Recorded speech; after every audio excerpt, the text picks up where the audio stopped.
एक भंगार वाला था जो गांव-गांव घूमकर लोगों से जूना पुराना सामान जमा करता था।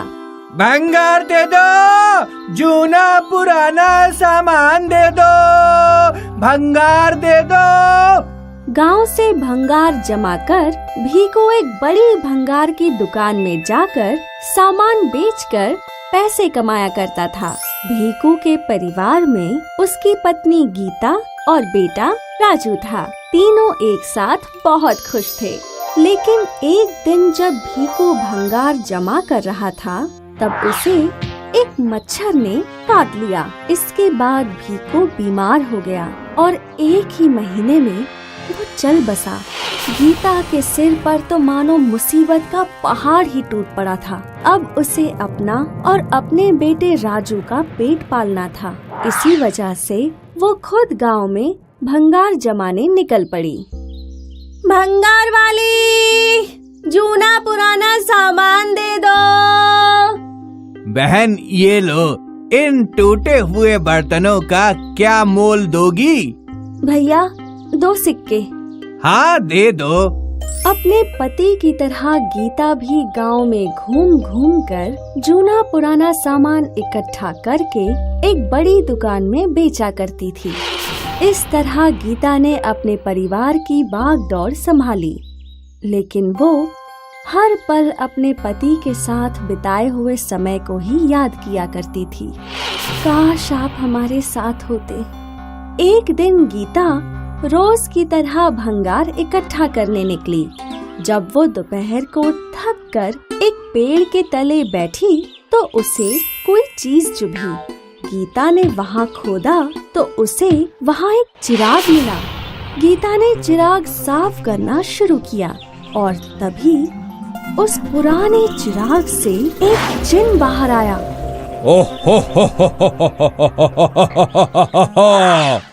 आखिर मैं आजाद हो गया। तुमने मुझे आजाद किया। मैं तुम्हारी एक ख्वाहिश पूरी करूंगा। सिर्फ एक ही? हाँ, सिर्फ एक। गीता सोच में पड़ गई। मैं पैसे मांगू या बड़ा घर या कुछ और तभी गीता के मन में उसके सुखी परिवार की याद आ गई और उसने झट से, मुझे मेरे पति वापस चाहिए। मैं तुम्हें सोना, चांदी, जेवर हर चीज दे सकता हूँ। क्या तुम्हें फिर भी तुम्हारा पति ही चाहिए? हाँ, मुझे सिर्फ मेरे पति ही चाहिए। ओह हो, जैसी तुम्हारी मर्जी। और फिर उस चिराग के जिन ने मरे हुए भीकू को वापस जीवित कर दिया। भीकू को देख गीता की खुशियों का ठिकाना ना रहा और वो जादुई जिन वहाँ से गायब हो गया। एक बार फिर गीता और भीकू का परिवार संपन्न हो गया और वो तीनों फिर से खुशहाल जीवन जीने लगे। इस कहानी ने हमें ये सिखाया कि धन दौलत से ज्यादा कीमती हमारे प्रिय लोग होते हैं। हस्तिपुर में एक बहुत ही दुबला पतला किसान था, नैनसुख। नैनसुख की ऐसी कदकाठी का कारण था उसकी कड़ी मेहनत। नैनसुख के खेत पथरीले थे। उसे खेत जोतने में अधिक मेहनत करनी पड़ती थी। नैनसुख के कोई बच्चे नहीं थे और नैनसुख की पत्नी हमेशा कुछ ना कुछ मांगा ही करती थी। पता है जीजू ने मेरी जीजी को कितनी महंगी बनारसी साड़ी दी है और एक आप हो जो अगर मैं एक सस्ती साड़ी भी मांगू तो लाने में 2-3 महीने लगा देते हो। तुम्हारे जीजू के खेत उपजाऊ हैं और उनकी आमदनी भी अच्छी खासी है। तुम तो हमारे खेतों की हालत जानती ही हो। इतनी मेहनत करके भी बहुत कम उपजता है। अब तुम ही बताओ मैं क्या करूं? बेच दीजिए ये खेत, हम कोई और खेत खरीद लेंगे। नहीं, बिल्कुल नहीं, ये मेरे पुश्तैनी खेत हैं, मैं इन्हें बिल्कुल नहीं बेचूंगा। ठीक है, फिर ऐसे ही पछताते रहिए। इस रात नैनसुख तनाव में ढंग से सो नहीं पाया, लेकिन जब उसे नींद आई तो उसके सपने में उसके बाबूजी आए। बाबूजी, आप? हाँ बेटा नैनसुख, आज बहू की और तुम्हारी अनबन सुनी, ये सब हमारे खेतों की वजह से है। बाबूजी, रमा की तो आदत ही है मुझे खरी खोटी सुनाने की। आप चिंता मत कीजिए, मैं खेत बिल्कुल नहीं बेचूंगा। तुमसे यही उम्मीद थी मुझे, और इसलिए अब तुम्हारी मदद करने के लिए मैं तुम्हारे हल में अपना जादू डाल रहा हूँ। खुश रहो। ऐसा बोल नैनसुख के बाबूजी गायब हो गए और रात के समय में हल चमकने लगा। अगले दिन नैनसुख रोज की तरह अपने खेतों में मेहनत करने पहुंचा, पर जैसे ही नैनसुख ने हल उठाया, हल अपने आप ही चलने लगा। हल ने कुछ ही समय में सारा खेत जोत दिया, वो जमीन का टुकड़ा भी जो बंजर और पथरीला था। ये सब देख नैनसुख को कुछ समझ नहीं आ रहा था। जिस जमीन को वो कभी भी नहीं जोत पाया था, आज वो इतनी आसानी से कैसे जुत गई। इसके बाद नैनसुख ने खुशी खुशी बीज बोए और आज सूरज ढलते ही नैनसुख खुशी खुशी घर पहुंचा। क्या हुआ जी, आज बहुत खुश हो? जो आज हुआ है वो तो मुझे भी समझ नहीं आ रहा। क्या मतलब? आज अपने हल अपने आप खेत जोतने लगे। अपने आप? ऐसे कैसे हो सकता है? यही तो मुझे भी समझ में नहीं आ रहा है, लेकिन जो भी हो, आज मेरे सारे खेत वो भी पूरी तरह से जुत चुका है। अब बस फसल आने का इंतजार है। रमा असमंजस में थी। नैनसुख के खेतों में अंकुर फूटे और जल्द ही खेत में फसल लहराने लगी।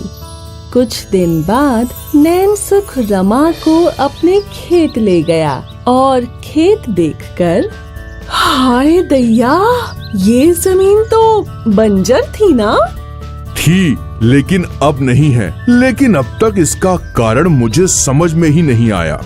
इसके बाद दोनों घर पहुँचे और दीवार पर लगी हुई अपने बाबूजी की तस्वीर देखकर नैनसुख को वो सपना याद आ गया। रामा, ये सब बाबूजी का आशीर्वाद है। नैनसुख ने रमा को सपने के बारे में बताया। हे राम, ससुर जी, आपका धन्यवाद। आपकी वजह से आज हम पहले से ज्यादा खुश हैं और मुझे माफ कर दीजिए कि मैंने इन्हें आपकी जमीन बेचने के लिए कहा। अब मैं कभी भी ऐसा नहीं बोलूंगी। शुक्रिया ससुर जी। नैनसुख ने भी अपने बाबूजी का शुक्रिया अदा किया और वो दोनों हमेशा खुश रहे। इसीलिए कहते हैं कि हमारे पूर्वज हमेशा हमारा भला ही सोचते हैं। महेशपुरा गांव में मुकेश और पिंटू नाम के दो भाई अपने पिता के साथ रहते थे। मुकेश बड़ा था और पिंटू छोटा था। पिताजी, आपने मुकेश भैया को साइकिल दिलवाई है, मुझे मोटरसाइकिल दिलवाई है।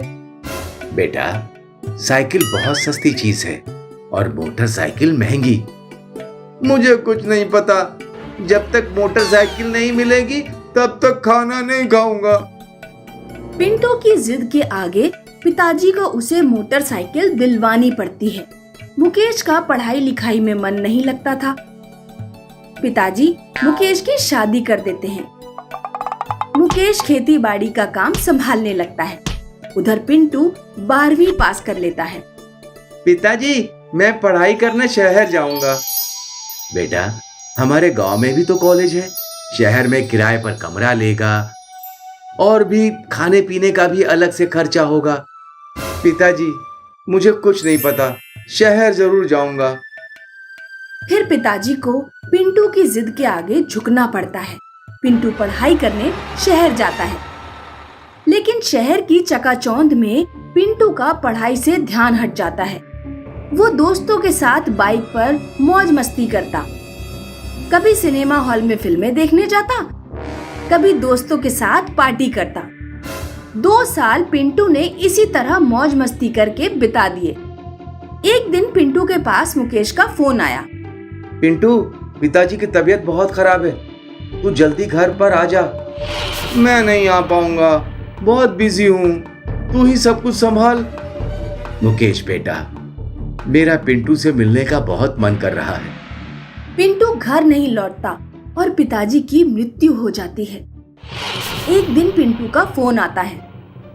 मुकेश, तू इतने कम पैसे क्यों भेज रहा है? तुझे पता है ना कि शहर में कितना खर्चा है। पिंटू, मुझसे जितने पैसे हो रहे हैं मैं भेज रहा हूँ। इस बार गलत समय पर बारिश हो गई, सारी फसल बर्बाद हो गई, घर पर कुछ खाने तक को नहीं है। क्यों झूठ बोल रहे हो? मैं झूठ नहीं बोल रहा हूँ पिंटू। पिंटू एक लड़की को लेकर अपने गांव में अपने घर पहुंचता है। अरे पिंटू, अचानक से इतने दिनों बाद यहाँ आया और तूने बताया भी नहीं कि तूने शादी कर ली। हाँ भैया, मैंने शादी कर ली। मुकेश एक कागज देते हुए कहता है, भैया, ये मेरे कॉलेज का एक डॉक्यूमेंट है, इस पर अपना अंगूठा लगा दीजिए। मुकेश पिंटू पर भरोसा करके कागज पर अंगूठा लगा देता है। बहुत बढ़िया भैया, अब आप अपनी बहू को लेकर घर से निकल जाइए।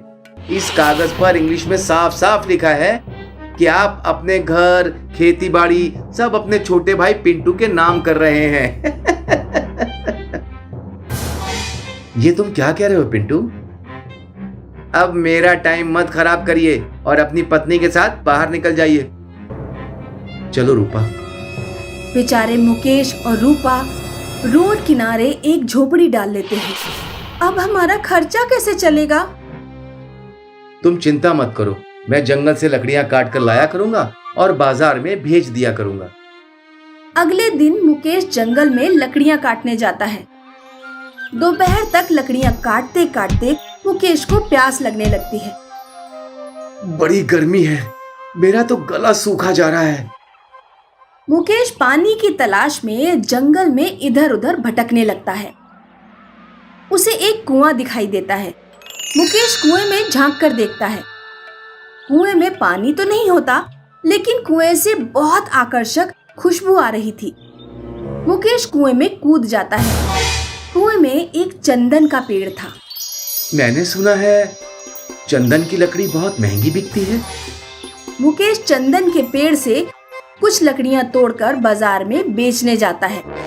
चंदन की लकड़ियां 50,000 में बिकती हैं। मुकेश बहुत खुश होकर घर लौटता है। अब मुकेश रोजाना चंदन के पेड़ से कुछ लकड़ियां काटकर बेच आता।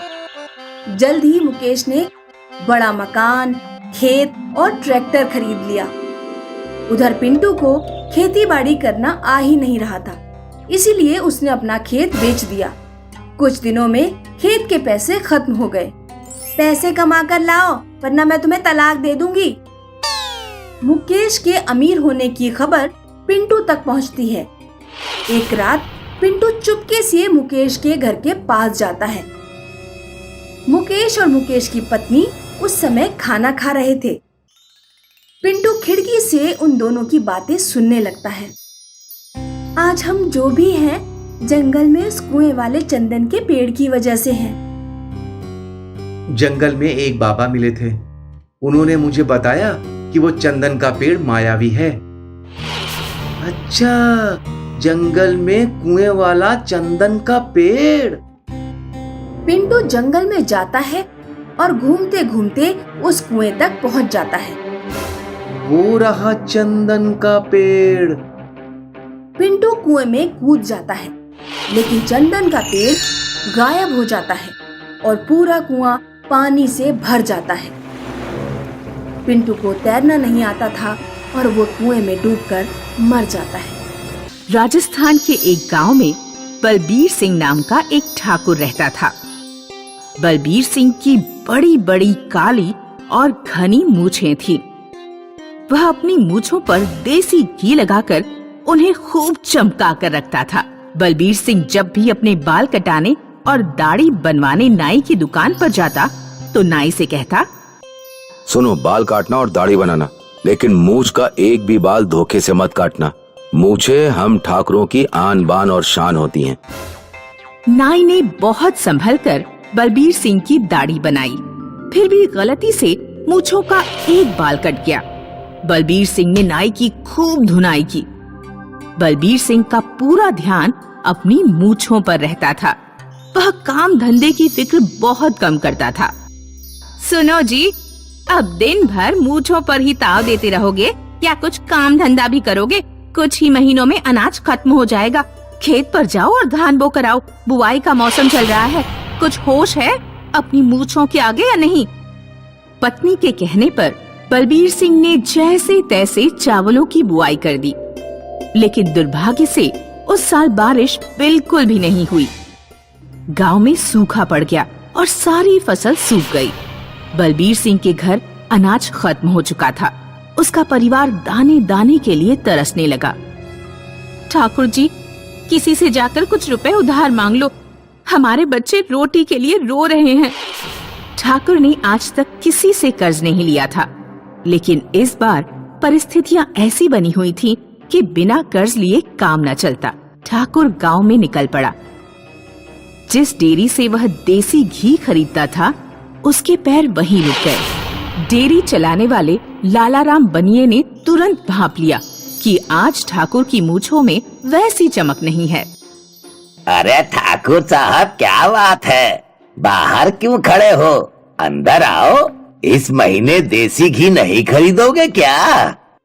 नहीं लाला, इस महीने देसी घी नहीं। समय का फेर है। घर में खाने को कुछ भी नहीं है। कुछ पैसे उधार लेने घर से निकला हूँ। ठाकुर साहब, मैं आपकी कितनी पीढ़ियों से परिचित हूँ। आपके दादा परदादा सब मूछों पर देसी घी लगाने के लिए यहीं से घी खरीदते थे। बताओ कितने रुपए की जरूरत है? अभी दे देता हूँ। ठाकुर जानता था कि लालाराम बनिया है, बिना कुछ गिरवी रखे पैसे उधार नहीं देगा। लाला, मुझे 10,000 चाहिए, लेकिन गिरवी रखने के लिए मेरे पास कुछ भी नहीं है। देखो ठाकुर, अब जो नियम है उसके हिसाब से तो चलना ही पड़ेगा। पैसे लोगे तो कुछ तो गिरवी रखना ही पड़ेगा। लेकिन मैंने कहा ना कि मेरे पास गिरवी रखने के लिए कुछ भी नहीं है। सोचो तो सही, तुम्हारे पास है एक चीज, तुम्हारी मूछ का बाल। अपनी मूछों का एक बाल गिरवी रखो और 10,000 ले जाओ।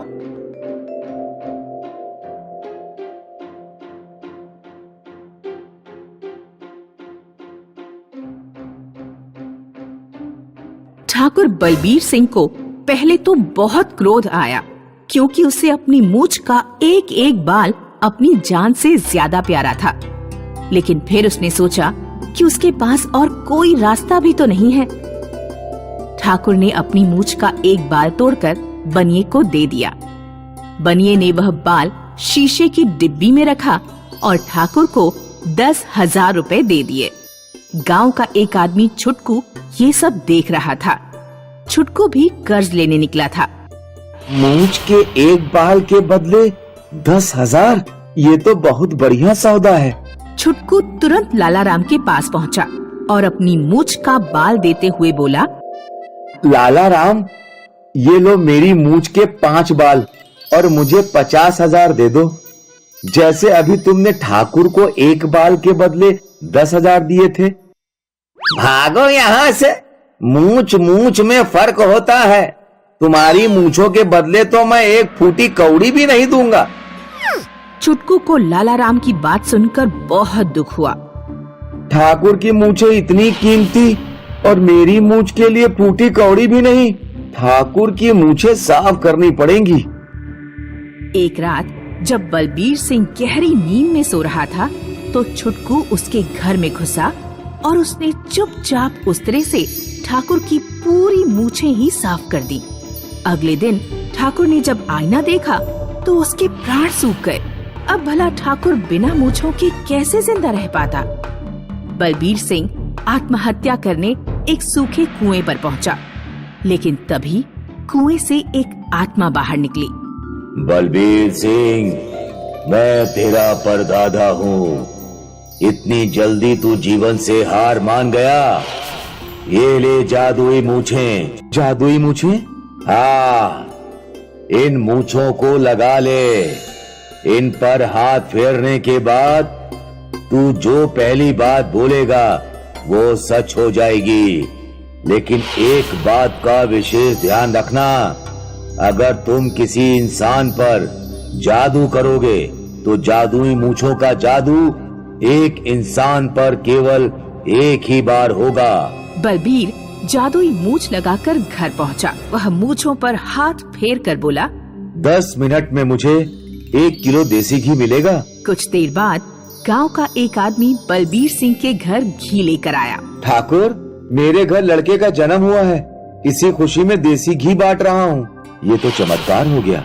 बलबीर ने फिर अपनी मूछों पर हाथ फिराया और कहा, लाला राम बनिया अपना कर्ज भूल जाए। इस तरह बलबीर सिंह ने जादुई मूछों पर हाथ फिरा फिरा कर अपने सभी स्वार्थों की पूर्ति कर ली। अब मेरे पास जरूरत की हर चीज है। बड़ा मकान, ढेर सारा देसी घी, खाने के लिए ढेर सारा खाना। अब जरा थोड़ी मौज मस्ती भी हो जाए। बलबीर गांव में जाता है। सामने जो आदमी जा रहा है वो कीचड़ में गिर जाए। वो औरत हवा में उड़ जाए, वो आदमी साइकिल से गिर जाए। इस तरह अपनी जादुई मूछों से लोगों को सताने में उसे बहुत मजा आ रहा था। बलबीर ने देखा बहुत दूर एक औरत मटका लेकर आ रही है। किसी भिखारी ने उससे पानी मांगा, लेकिन औरत ने पानी नहीं दिया। पता नहीं वो औरत कौन है, इतनी दूर से दिख तो नहीं रही, लेकिन उसने बड़ा अन्याय किया। मैं उसे सजा दूंगा। औरत हमेशा के लिए गंजी हो जाए। औरत जब गंजी हो गई तो बलबीर ने पास जाकर देखा। उसके होश उड़ गए, क्योंकि वह उसकी बीवी थी। अब वह दोबारा उसके बाल उगा भी नहीं सकता था, क्योंकि जादुई मूछों का जादू एक इंसान पर एक ही बार होता था। हाय राम, ये मैंने क्या कर दिया? मेरी पत्नी गंजी हो गई। कितनी बदसूरत लग रही है। मैं कितना अंधा हो गया था। तभी बलबीर के परदादा की आत्मा वहाँ आ जाती है। मैंने तुम्हें ये मूछें दूसरों को सताने के लिए नहीं दी थी। तुम किसी को दंड देने वाले कौन होते हो? अब भुगतो अपनी करनी का फल। आज से ये मूछें साधारण मूछें ही रहेंगी, इनमें कोई जादू नहीं रहेगा। बलबीर को अपने ऊपर बहुत पछतावा होता है। मैंने जादुई मूछों का गलत फायदा नहीं उठाया होता तो मेरी पत्नी गंजी ना होती और जादुई मूछें भी मेरे पास रहती। मनोज नाम का एक बुनकर था। वो बहुत मेहनती था। वो बहुत सुंदर कपड़े बुनता। उसकी कारीगरी अच्छी थी, इसलिए उसे कपड़े के अच्छे दाम मिलते, जिससे उसका परिवार समृद्ध था। मनोज की कपड़ा बुनने की मशीन लकड़ी से बनी हुई थी। एक दिन भारी बरसात हुई और कपड़े बुनने की मशीन पानी में डूब गई। अगले दिन जब मनोज ने मशीन की हालत देखी, अरे बाप रे, लकड़ी तो सारी सड़ गई है। मुझे ये सब बदलना पड़ेगा। और वो लकड़ी इकट्ठा करने जंगल की ओर निकल पड़ा। वो जंगल में पहुंचा।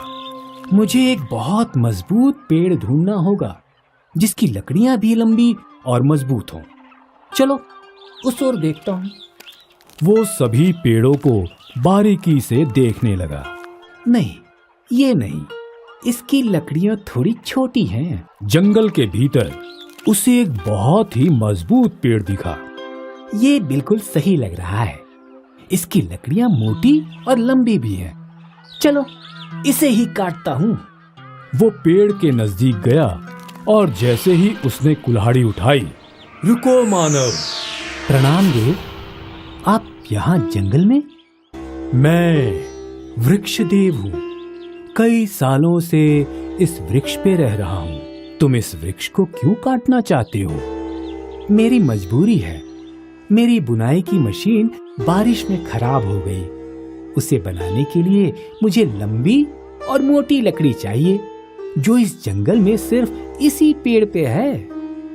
मैं तुम्हारी मजबूरी समझता हूँ, पर मैं इस पेड़ पे रहता हूँ, तो कृपा करके आप किसी और पेड़ पे रहिए, ताकि मैं इस पेड़ को काट सकूं और अपनी बुनाई की मशीन बना सकूं। मानव, एक काम करते हैं। मैं तुम्हें एक वरदान दूंगा, जो तुम चाहो वो, और उसके बदले तुम इस पेड़ को मत काटो। वरदान जो मैं चाहूं। वो सोचने लगता है। देवता, आप मुझे एक दिन का समय दीजिए, ताकि मैं ये तय कर सकूं कि मुझे क्या वरदान चाहिए। ठीक है, तुम कल वरदान मांग लेना। मनोज ने देव को प्रणाम किया और देव वृक्ष में समा गए। फिर मनोज अपने घर की ओर निकल पड़ा। घर के रास्ते में उसे अपना दोस्त नाई मिला। क्या हुआ मनोज, बहुत गंभीर सोच में हो? क्या बताऊं भाई, कल मेरी बुनाई की मशीन खराब हो गई।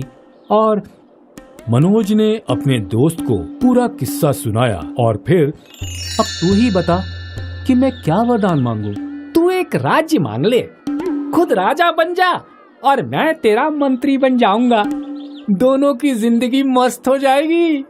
लेकिन मैं सोच रहा हूँ अपनी पत्नी से पूछ लूं एक बार।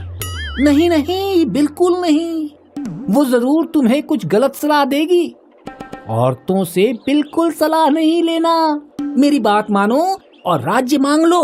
मनोज अपने घर पहुंचा और उसने अपनी पत्नी को सारी बात बता दी। तुम राज्य बिल्कुल नहीं मांगना। एक राजा को बहुत मुश्किलें झेलनी पड़ती हैं और जान का धोखा हमेशा होता है। ऐसी दौलत का क्या काम जो खुशी से इस्तेमाल भी ना कर सको, सिर्फ उम्र भर तनाव में रहो। तो मैं क्या वरदान मांगूं? मेरी बात मानो, तुम्हारा काम बहुत अच्छा है और इससे हमारी अच्छी बनती है। क्यों ना तुम अपने लिए 2 हाथ और 2 सिर मांग लो, ताकि तुम एक साथ 2 बुनाई की मशीन चला सको और दुगनी कमाई करो। इससे हमारा जीवन हमेशा खुशहाल रहेगा। हाँ, ये बिल्कुल सही है। अगले दिन मनोज जंगल पहुंचा। वृक्षदेव प्रकट हुए। बोलो मानव, क्या तुमने अपना वरदान सोच लिया? हाँ, मुझे 2 सिर और 4 हाथ चाहिए, ताकि मैं एक साथ 2 बुनाई मशीन चला सकूं। क्या सच में तुम यही चाहते हो? एक बार और सोच लो। हाँ देव, मैं यही चाहता हूँ। ठीक है, तथास्तु। मनोज के पास अब 2 सिर और 4 हाथ थे। वो गांव की ओर चलने लगा। अब तो मैं मशहूर हो जाऊंगा, 2 सिर और 4 हाथ वाला पहला इंसान। तभी एक बच्ची मनोज को देख लेती है। राक्षस, बचाओ मुझे, बचाओ। मनोज बच्ची को समझाने उसकी ओर जा रहा होता ही है कि कुछ गांव वाले उसकी ओर दौड़ते हुए आए। उनके हाथों में लाठियां थी। मारो इसे, ये राक्षस है। मारो इसे, मारो, छोड़ना नहीं। हाँ। गांव वालों ने मनोज की खूब पिटाई की और अंत में वो मर गया। मनोज की मूर्खता ने उसकी जान ले ली। इसीलिए कहते हैं, भगवान ने हमें संपूर्ण बनाया है और हमें कोई भी निर्णय लेने से पहले अच्छे से सोच लेना चाहिए।